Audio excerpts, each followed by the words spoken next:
दिसंबर की ठंडी सुबह थी। आसमान पर धुंध की हल्की चादर बिछी हुई थी और सूरज मानो ठिठुरते हुए धीरे धीरे निकल रहा था। उत्तर भारत के एक छोटे से कस्बे में 3 बहनें रहती थीं। बड़ी बहन सिया, मझली बहन राधा और सबसे छोटी गुड़िया। तीनों का स्वभाव बिल्कुल अलग था, जैसे एक ही पेड़ पर खिले 3 अलग अलग फूल। सिया समझदार और जिम्मेदार थी, जो हर बात को सोच समझकर करती थी। राधा चंचल और जिद्दी थी, जिसे अपनी बात मनवाना बहुत पसंद था। गुड़िया मासूम, भोली और सपनों की दुनिया में रहने वाली थी। दिसंबर की सर्दी उनके घर में खास चर्चा का विषय बन चुकी थी, क्योंकि इस बार ठंड कुछ ज्यादा ही कड़ाके की थी। सुबह सुबह ठंडी हवा जब खिड़की से अंदर आती तो तीनों बहनें अपनी रजाइयों में और सिमट जातीं। उनकी माँ अक्सर कहती, सर्दी सिर्फ शरीर को नहीं, आदतों को भी भड़कती है। पर राधा इन बातों को मजाक समझती थी और बिना स्वेटर पहने ही बाहर भाग जाती। सिया बार बार टोकती, राधा ठंड से बचकर रहो, नहीं तो बीमार पड़ जाओगी। गुड़िया चुपचाप ये सब देखती और अपनी छोटी सी कॉपी में सर्दी पर कविताएं लिखती।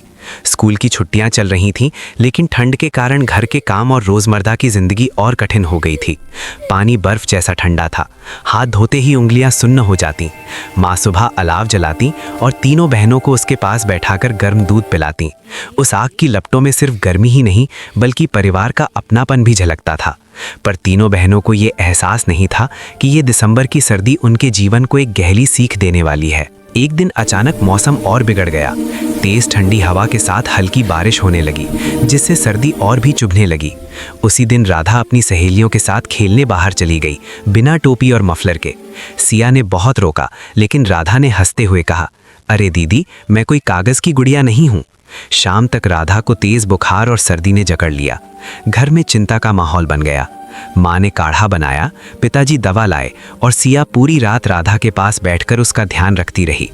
गुड़िया डर के मारे चुपचाप कोने में बैठी रही और पहली बार उसे सर्दी की गंभीरता समझ में आई। उस रात अलाव की आग भी कम पड़ गई, जैसे घर की चिंता में वो भी धीमी हो गई हो। राधा को बिस्तर पर कांपते देख सिया की आंखों में आंसू आ गए। उसने सोचा, काश राधा मेरी बात मान लेती।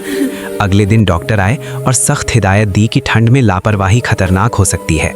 ये सुनकर राधा को अपनी गलती का एहसास हुआ। उसने कमज़ोर आवाज़ में कहा, दीदी तुम सही थी। गुड़िया ने राधा का हाथ थाम लिया और बोली, अब हम सब साथ साथ सर्दी से लड़ेंगे। उन दिनों में तीनों बहनों का रिश्ता और गहरा हो गया। सिया की जिम्मेदारी, राधा की जिद और गुड़िया की मासूमियत, तीनों एक दूसरे को समझने लगीं। दिसंबर की सर्दी ने उन्हें सिखाया कि परिवार का साथ और समझदारी किसी भी मुश्किल से बड़ा हथियार है। सर्दी अब सिर्फ मौसम नहीं रही, वो एक परीक्षा बन चुकी थी, जिसमें तीनों बहनों को मिलकर पास होना था। कुछ दिनों बाद राधा की तबीयत सुधरने लगी। घर में फिर से हंसी लौट आई। अब सुबह सुबह तीनों बहनें स्वेटर, टोपी और मफलर पहनकर ही बाहर निकलती। वे माँ के साथ अलाव के पास बैठकर कहानियाँ सुनती और गुड़िया अपनी कविताएं सुनाकर सबको मुस्कुरा देती। सिया ने बहनों को सर्दी से बचने के छोटे छोटे नियम समझाए। गर्म कपड़े पहनना, गर्म खाना खाना और एक दूसरे का ध्यान रखना। राधा ने भी अपनी आदत बदली और अब वो किसी की सलाह को हल्के में नहीं लेती थी। दिसंबर की सर्द रातों में तीनों बहनें एक ही रजाई में बैठकर सपनों की बातें करती। सिया अपने भविष्य की योजनाएं बनाती, राधा नए खेलों के बारे में सोचती और गुड़िया अपनी कहानियों की दुनिया सजाती। सर्दी अब उन्हें डराने के बजाय जोड़ने लगी थी। इस ठंड ने उन्हें सिखाया कि समझदारी, अनुशासन और प्यार से हर मुश्किल आसान हो सकती है।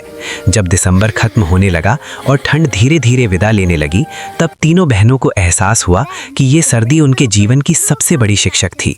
इस कहानी की सीख यही है कि मौसम चाहे जैसा हो, अगर हम एक दूसरे का ख्याल रखें और समझदारी से काम लें, तो कोई भी परेशानी हमें तोड़ नहीं सकती। 3 बहनों की दिसंबर की सर्दी सिर्फ ठंड की कहानी नहीं, बल्कि परिवार, समझ और प्रेम की गर्माहट की कहानी है।